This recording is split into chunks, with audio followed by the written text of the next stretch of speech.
This mother begged a family court judge to please save her son, but they didn't listen, and by the end of that night, her son was dead. The case of 4-year-old Greyson Kessler. Trigger warning. Greyson was born December 6, 2016 to his mother Allison and his father John. Now before John met Allison, he was in a cult called the Moonies, and this was where he married his first wife through an arranged marriage. But after a few years, John abandoned the cult and his new wife and moved on to start a new life for himself. So John and Allison met in early 2016 on a dating app, but this never turned into a relationship. Hell, they barely dated, and they got pregnant very fast. But John said he didn't want anything to do with this child, so Allison packed her stuff and she moved to Florida to be closer to her family and her job. So by the end of 2016, there's still no sign of John. She gives birth to Greyson, and they're doing really well. She loves being a mother. But all of a sudden, when Greyson turns 5 months old, John reappears in their life, and that's when Allison learned he has followed her and moved to Florida. And now he demands a DNA test, a name change, and 50% custody. As soon as custody was arranged, that was when John began displaying very controlling, toxic behavior towards Allison. He started acting like a crazy, jealous boyfriend. He wanted to know where she was, what she was doing, and who she was with. So Allison made it very clear, we're not together, we've never been together. You're just here to see your son, and that's it. That rejection made John very angry, so he began stalking and harassing Allison. Allison noticed, somehow, John always knew where her and Greyson were. It was almost like he was tracking them, because he was. John had secretly been putting GPS trackers on Allison's vehicles without her knowledge. John never viewed Greyson as a son. He only seen him as his property, and he treated him like a pawn in his game to hurt Allison. He would threaten to kidnap Greyson and never let her see him again, and he made those threats quite often. John would often violate the court order by not returning Greyson to his mother, so when his visit was over, she would have to call the police to get her son back. Fast forward to 2021, and John's behavior has only gotten worse. He has now sent Allison over 200 pages of threatening text messages. John texted, "I do believe you wronged me very badly in a sick and damaging way, and that is why I'm angry. I don't need therapy. It's normal to be angry under these circumstances. Don't you think there's a score to settle? You are not allowed to date other people. It's either me or no one. Or I'll remove child support. The choice is yours." Remember, they had not been together since they conceived Greyson, and they were never in any kind of a relationship, ever. Next message. Allie, you deserve your head separated from your body, but I am not the violent type. God will deal with you. And every time they would exchange their child, he would yell at her, throw things at her, and send her threatening text messages. So of course, Allison became very concerned about her son's safety when he stayed with his father. Allison was afraid that John was going to hurt Greyson to get to her. So she did exactly what she was supposed to do. She reported his threatening, toxic behavior to the court. So by now, John is full-blown stalking Allison on a daily basis. So John started calling the police on himself while parked out front of Allison's home while stalking her, and he would honk the horn and hold it down incessantly, disrupting all the neighbors. The police officers would come out and talk to him, and then they would let him go.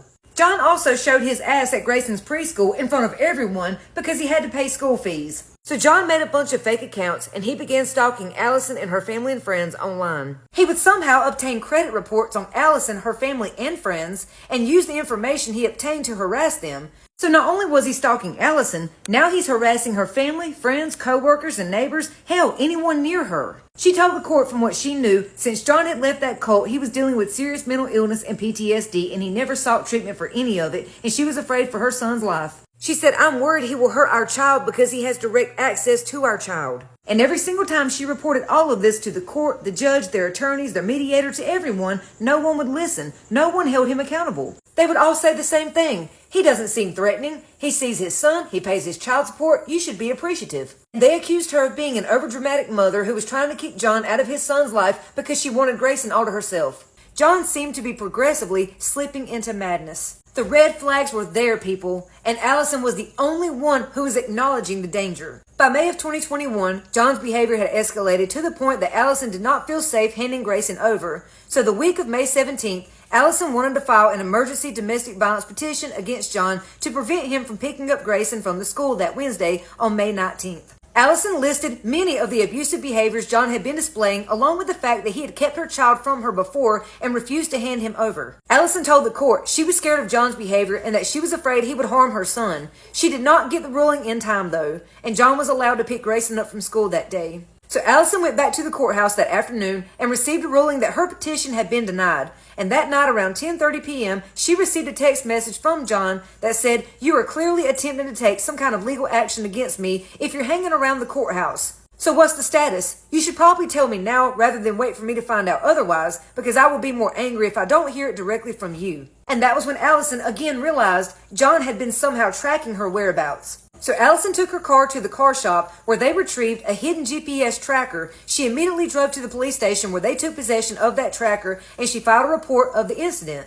And that was when she received another text from John advising her that if she was going to file for a restraining order against him, he was going to keep Greyson home from school that day. So of course, Allison calls the school and finds out that John never took him that morning. Allison immediately called John to speak with Greyson, but John didn't answer. So Allison went over to John's condo and she demanded to be let in, but the staff refused her entrance, so she called the Fort Lauderdale police. When the police arrived, Allison asked for an emergency welfare check. So the police went up there and they knocked on John's door, but he didn't answer. The police said because this was on one of John's visitation days, they didn't feel like they had enough evidence or an emergency to enter his home. Allison begged the police, please keep the door open. He's going to unalive my son. I just know it. So by 3 o'clock, they had filed an emergency pickup order along with a stalking petition with the court. So in the meantime, while waiting on the judge, who was dragging their ass, Allison kept calling the police and asking them to do a welfare check to check on Greyson. So finally, around 10:30 p.m., the police contacted the condo's owner, and that owner gave them permission to enter John's condo.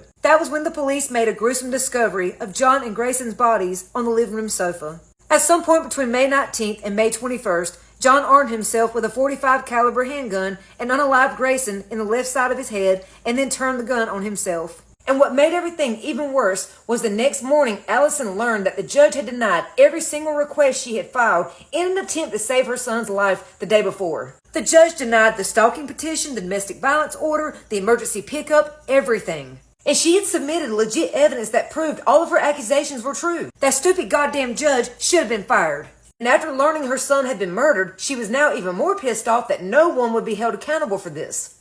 Allison has since said that she died that day too, and she has now become a voice for her son. So Allison proposed Greyson's Law, and this law would make it harder for a parent to gain or maintain custody of a child if they have threatened, abused, or stalked the other parent. And my God, we need that law, people. So in Florida, if you threaten, stalk, or harass the other parent, you can still see your children, as long as you don't threaten the children, like how she had text messages that he was threatening her and stalking her, but they still gave him visitation with this child. They put his life in danger. So under Greyson's Law, shared custody of a child would be prevented, revoked, or suspended, and a child or children would be removed from the offending parent if a parent or child has reasonable cause to believe he or she is in imminent danger of being a victim of domestic violence, SA, or child abuse. She continued to fight to get laws changed to protect other children and share awareness to hopefully stop this from happening to someone else. Let's take a moment to remember 4-year-old Greyson. Greyson was a mommy's baby. He loved his mama so much, and they were so close.